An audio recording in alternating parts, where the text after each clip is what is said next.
디저트의 원조 국가를 꼽으라면 당연하게도 유럽을 꼽을 수가 있습니다. 디저트라는 단어는 프랑스어 디저비르에서 유래된 것으로 전해집니다. 디저비르는 식탁을 치우다, 식사를 끝마치다라는 뜻인데요. 단어의 뜻처럼 식사를 마무리하고 먹는 음식이기 때문에 디저트란 이름을 갖게 되었습니다. 디저트 단어의 유래에서 알 수 있듯이 디저트는 서구식 문화에서 유래되었습니다. 디저트의 탄생 배경은 고대 그리스의 철학자들이 모여 밤새 토론하며 먹은 치즈, 과일에서 시작되었다고 합니다.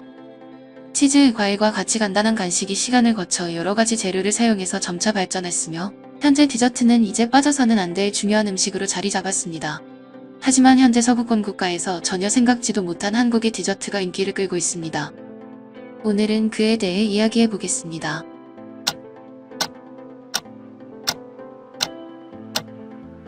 디저트의 원조 국가인 프랑스의 대표 디저트로는 마카롱이 있습니다. 마카롱은 섬세한 반죽이라는 뜻의 마케로네에서 유래했습니다. 프랑스 파리 디저트 가게인 라지레에서 만들기 시작해 판매했으며 부드러우면서 바삭한 매력적인 식감으로 프랑스에서 꾸준히 사랑받고 있습니다. 마카롱만큼 한국에서 오래 사랑받은 디저트는 아니지만 천겹의 잎사귀라는 뜻이 있는 밀푀유도 있습니다. 밀가루 반죽을 여러 겹으로 올려 쌓아 바삭하게 구워 만든 디저트입니다. 여러 겹의 페이스트리 사이에 크림을 채워 층층이 쌓은 밀푀유는 썰어 먹으면 크림의 부드러운 맛과 페이스트리의 바삭한 맛을 한 번에 즐길 수 있습니다.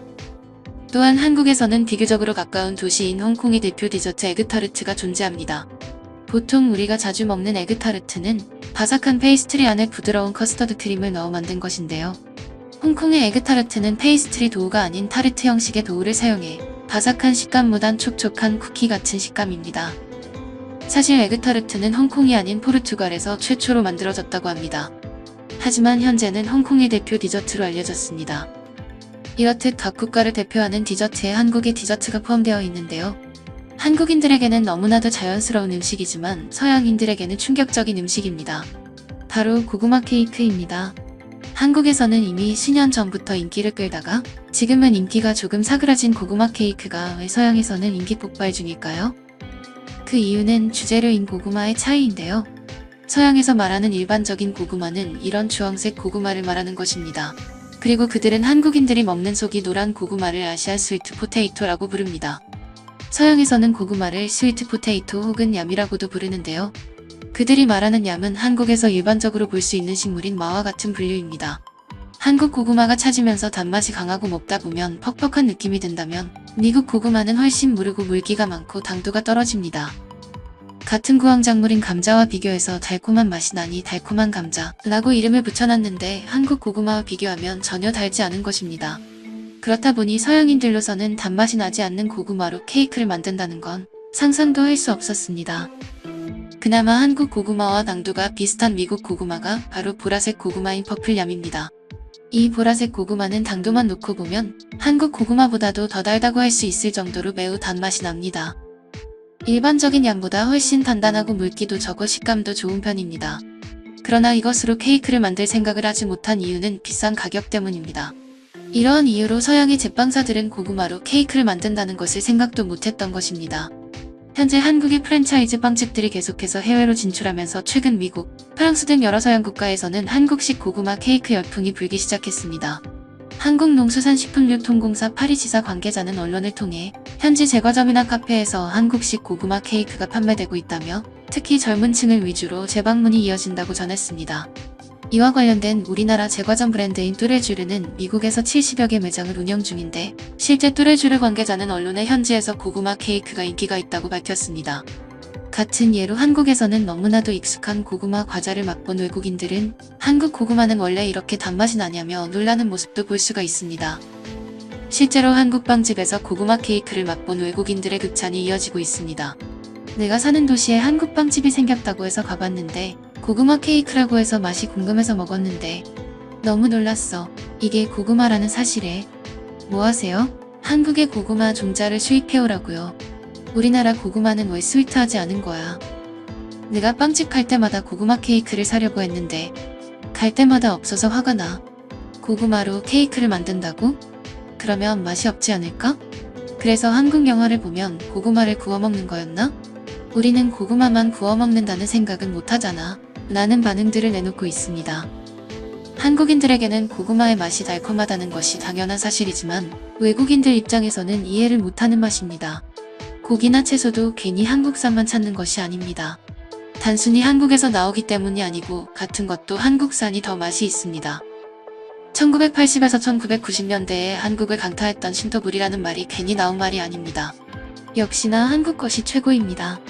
순간튜브 오늘 영상은 여기서 마치겠습니다. 시청해주셔서 감사합니다.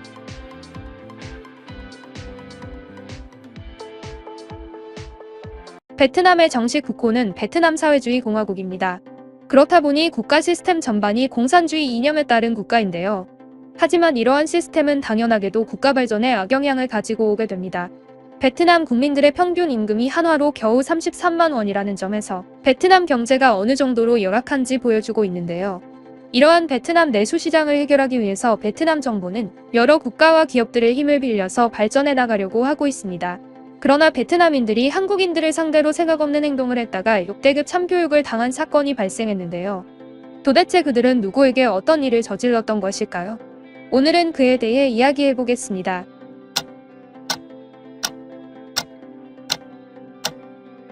낮은 경쟁력을 가진 베트남은 선진국으로 도약하기 위해서 롤모델로 한국을 꼽고 있는데요.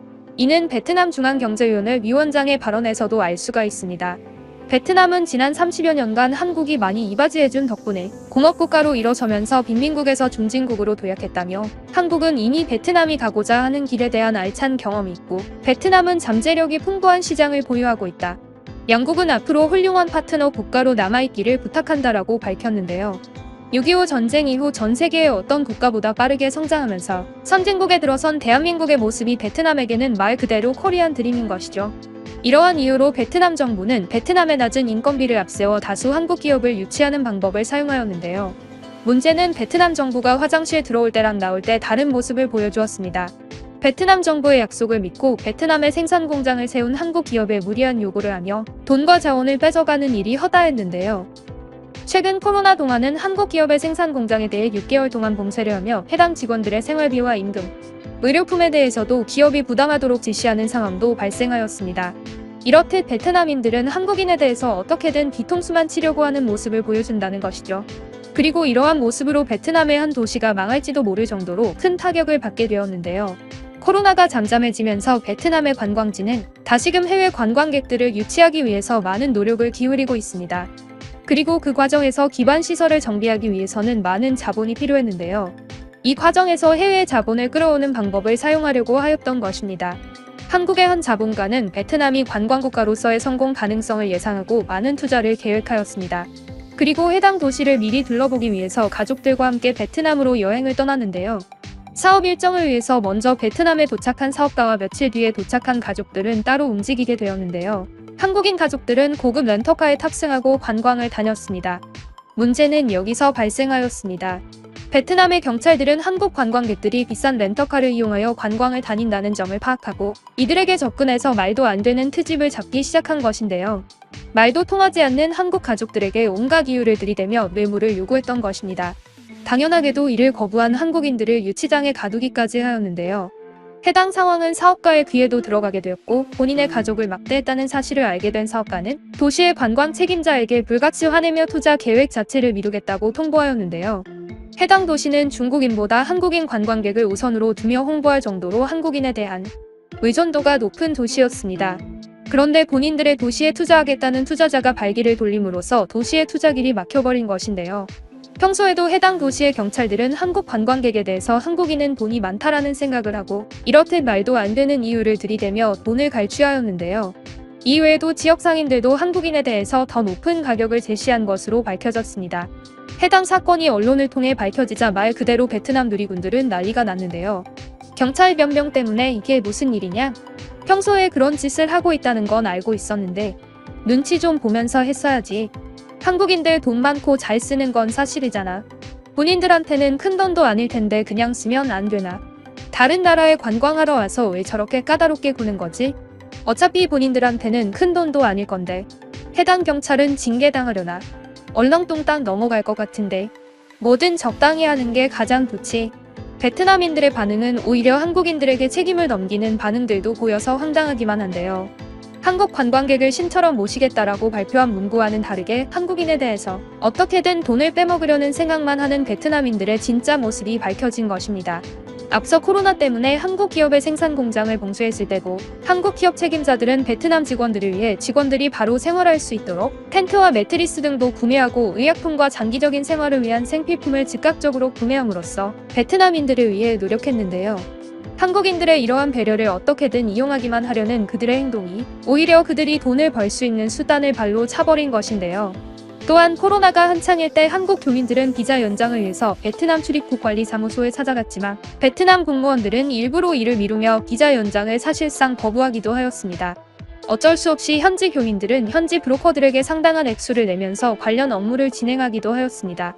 이렇듯 베트남인들은 한국인이 본인들의 생계를 어렵게 하는 존재로 인식하면서 정작 한국인들의 돈이 필요하다는 행동은 어이가 없는데요.